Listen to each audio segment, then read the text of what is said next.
एक गांव था, नाम था पुंगपुर। वहीं रहता था अपना हीरो पुंग पुंग। उसका काम था लोगों के मजे लेना और मेहनत वाले काम से मीलों दूर भागना। एक दिन पुंग पुंग गांव के पुराने पीपल के पेड़ के पास से गुजर रहा था। तभी उसने देखा पेड़ के नीचे एक साधु बाबा गहरे ध्यान में बैठे हैं और उनके सामने एक लाल रंग की टोपी रखी है। देखते ही पुंग पुंग धीरे से साधु के पास गया और पूछा, ओ बाबा, आप साधु हो या सर्कस के जोकर जो इतनी रंगीन टोपी संभाल के रखे हो? सुनते ही साधु ने टेढ़ी आंख से घूर के बोला, ये सत्यवादी टोपी है बेटा।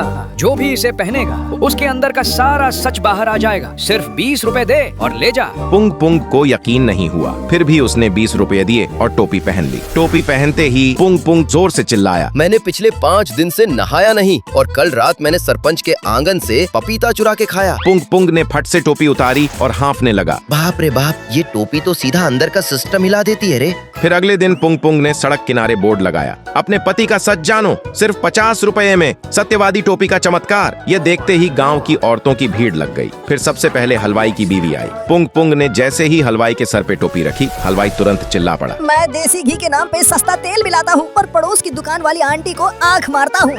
यह सुनते ही बीवी ने चप्पल निकालकर सबके सामने उसकी कुटाई कर दी। फिर मास्टर जी का नंबर आया। टोपी पहनते ही मास्टर जी मुंह फाड़ के बोले, मैं बच्चों को क्लास के बाहर मुर्गा बनाता हूँ और चुपके से बैठकर उनका टिफिन खा जाता हूँ।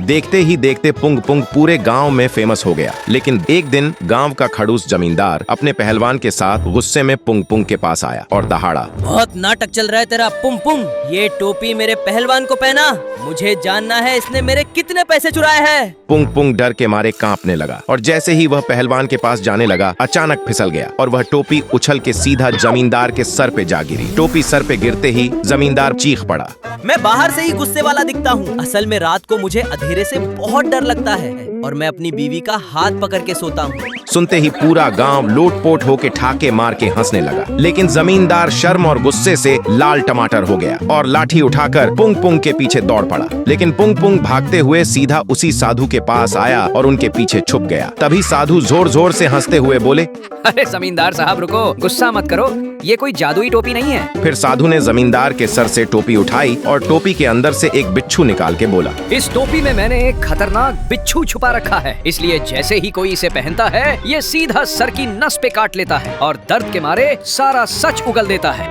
पुंग पुंग सुनते ही चक्कर खा के बेहोश हो गया और जमींदार ने अपने सर पर हाथ रख के देखा, उनके सर पे अंडे के आकार का एक बड़ा सा गुम्मड़ निकल आया था। जमींदार के सर पे गुम्मड़ देख के पुंग पुंग होश में आते ही बस इतना बोला, बाबा ये टोपी नहीं, ये तो फुल टॉर्चर मशीन है रे। तो दोस्तों, अगर आपको भी पुंग पुंग की तरह ऐसी सच उगलवाने वाली टोपी मिल जाए तो क्या करोगे?